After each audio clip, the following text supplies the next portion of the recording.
زلیخا جس نے سوچا تھا کہ وہ اپنے بھائی اشفاق سے اپنے بیٹے ایان کے لیے تابین کا ہاتھ مانگے گی، لیکن وہیں پر اشفاق جب آ کر اپنی بہن زلیخا سے اس کے بیٹے ایان کے لیے اپنی بیٹی اریبہ کا ہاتھ مانگتا ہے تو وہیں پر زلیخا شاکڈ ہو جاتی ہے۔ پہلے تو سمجھ نہیں پاتی کہ وہ اپنے بھائی سے آخرکار کیا کہے، پھر بعد میں زلیخا اپنے بھائی اشفاق سے کہہ اٹھتی ہے کہ ایان نے تو تابین سے کہہ دیا ہے کہ وہ اس سے شادی کرنا چاہتا ہے، یہاں تک کہ دونوں بچے ایک دوسرے کو پسند کرتے ہیں، تو بھائی جان میں آپ کے کہنے پر ایان کی شادی اریبہ سے کیسے کروا دوں؟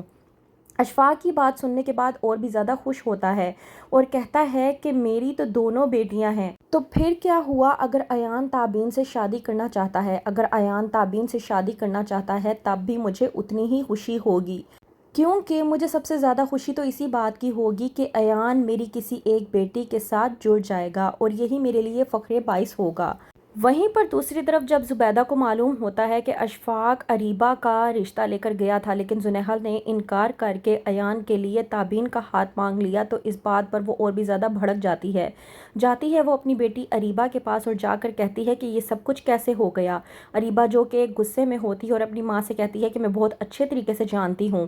اریبہ کی بات سننے کے بعد زبیدہ غصے میں آتی ہے اور کہتی ہے کہ تم نے مجھے یہ سب کچھ پہلے کیوں نہیں بتایا؟ وہیں پر اریبہ اور بھی زیادہ غصے میں آ جاتی ہے اور کہتی ہے اپنی ماں سے کہ میں آپ کو کیا بتاتی، یہ بتاتی کہ اس ایان نے مجھے ٹھکرا کر تابین کو اپنانے کی بات کی ہے، میں ایسا سوچ بھی نہیں سکتی تھی۔ وہیں پر زبیدہ اریبہ سے کہتی ہے کہ کیا تمہیں معلوم ہے کہ ایان نے اتنا پیسہ کہاں سے کمایا؟ اس بات پر اریبہ بھڑکتی ہے اور کہتی ہے کہ مجھے کیا معلوم کہ وہ اتنا پیسہ کہاں سے کما کر لے کر آیا ہے، اور یہ آپ کس طرح کی فضول قسم کی باتیں مجھ سے کر رہی ہیں؟ زبیدہ جو کہ اپنی بیٹی اریبہ سے کہتی ہے کہ میں اور کیا کروں، اگر یہ باتیں تم سے نہ پوچھوں تو کس سے پوچھوں، میرا تو دماغ پھٹا جا رہا ہے، میں کیسے دیکھ لوں کہ تابین ایان سے شادی کے بعد عیش و عشرت کی زندگی گزارے اور تم یہاں پر چھوٹی سی عمر میں طلاق کا دھبا لے کر بیٹھ گئی ہو۔ وہیں پر اریبہ زبیدہ کی باتوں پر بھڑکتی ہے اور کہتی ہے کہ آپ کو کیا لگتا ہے کہ میں تابین کو ایان کا ہونے دوں گی؟ ایسا کچھ نہیں ہونے والا، میں کسی بھی صورت تابین کو ایان کا نہیں ہونے دے سکتی، کیونکہ یہ میری خوشی کے خلاف ہوگا۔ وہیں پر اریبہ جو کہ سوچتی ہے کہ وہ ایک بار پھر سے ایان کو پاگل بنانے کی کوشش کرتی ہے، جب آتا ہے ایان آفس سے تو سیدھا جاتی ہے اریبہ ایان کے پاس اور جا کر کہتی ہے کہ تم میرے ساتھ جو کچھ بھی کر رہے ہو وہ ٹھیک نہیں کر رہے، تم میرے ساتھ یہ سب کچھ نہیں کر سکتے۔ ایان جو کہ اریبہ سے کہتا ہے کہ میں تو چاہتا ہوں کہ تم خوش رہو، لیکن اس بات پر اریبہ بھڑکتی ہے اور کہتی ہے ایان سے کہ میری خوشیوں کو تمہاری آہ لگ گئی ہے، مجھے پتا ہے تم مجھ سے بے انتہا نفرت کرتے ہو، تمہاری یہ باتیں مجھے جینے نہیں دے رہی۔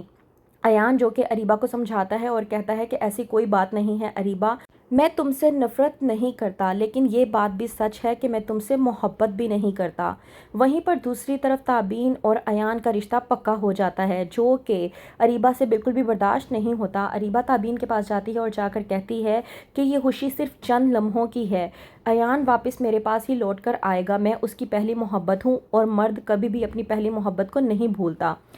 زلیخا لے کر آتی ہے مٹھائی اور اشفاق جو کہ کہتا ہے زلیخا سے کہ اتنا تکلف کرنے کی کیا ضرورت تھی۔ زلیخا اپنی خوشی کا اظہار کرتے ہوئے کہتی ہے کہ میرا بس نہیں چل رہا تھا ورنہ میں پوری دکان اٹھا کر لے آتی۔ زلیخا کی یہ بات سننے کے بعد اشفاق بہت زیادہ خوش ہوتا ہے اور اپنی بیٹی کی قسمت پر رشک بھی کرتا ہے۔ وہیں پر ایان بھی بے انتہا خوش ہے کہ اس کی شادی آخرکار تابین سے ہونے جا رہی ہے، تو کیا اریبہ آسانی سے ہونے دے گی تابین اور ایان کی شادی؟ کیا ہوگا آگے؟ مزید جاننے کے لیے دیکھتے رہیے ڈرامہ سیریل کٹ پتلی۔